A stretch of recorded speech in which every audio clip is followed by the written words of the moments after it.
So Brainwaves 101, you have beta waves that typically arise when you are thinking and cogitating a lot. You have high beta when you tend to have a lot of thoughts and anxiety. So high beta tends to be a marker for, an anxious, over-ruminative brain.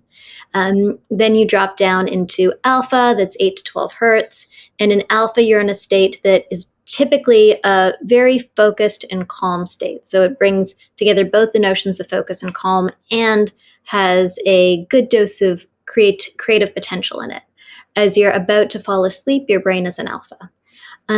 When you're doing a meditation session and you're like dialed in, your brain is also in alpha. So it doesn't necessarily refer to the sleepiness of the state. It's the sort of calm focus of that state. Okay, so, kids have high alpha and they're able to be in this flow state. It seems like so much regularly and deeper than adults. Now, is it that adults lose the alpha waves, or what is it that us as adults now aren't able to tap in and utilize the alpha waves like kids are? So that's interesting. Now, I would say that the child brain and the adult brain are different, and they're different for good reason. So kids are able to lose themselves in activities for hours on end, and it's awesome and beautiful, and that's why we think about it as this free, amazing time called childhood. As adults, our brains mature. I could say our brains age, but that sounds bad. But really, our brains mature. From infancy, we're going through pruning, we're going through intense periods of neuroplasticity, we're going through hormonal changes, we're going through things that shape our brain into who we are. And who we are as adults is a brain that responds like an adult, a brain that's able to think and process and attend and, be responsible for things, not always in a dream state.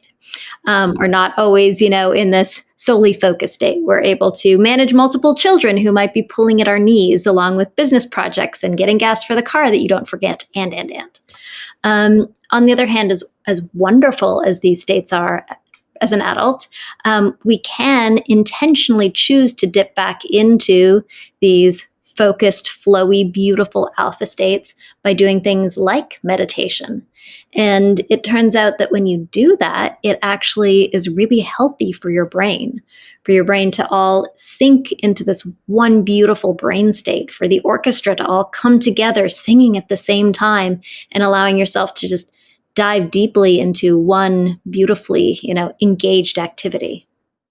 Yeah, I like that. So in meditation, now there's been tons of studies on meditation, and one that I saw that stood out was a Harvard study that said you increase gray matter in your brain through meditating. And I think it said that the brain becomes even 7.5 years younger in this study. Are you familiar with this study on meditation? Totally. So there's two different studies you're referencing. The first one is, yes, I know there's literature. So the first one is a study by Dr. Sarah Lazar, and there they had non-meditators do an 8-week course of meditation. They put them inside an MRI, and they were able to determine that after just 8 weeks of a basic MBSR program, they were able to increase the density of their gray matter. So the density of your gray matter is the number of connections that you have in the brain. And so it really suggests that you're better able to process information after that meditation session. So that's awesome. The other study with 7.5 years younger brain, that comes from the work of Dr. Eileen Luders. And in that study, it was also fMRI based. They were looking at images of brains of meditators and non-meditators. And the meditators they were looking at were long-term meditators who had meditated for 5 years or more.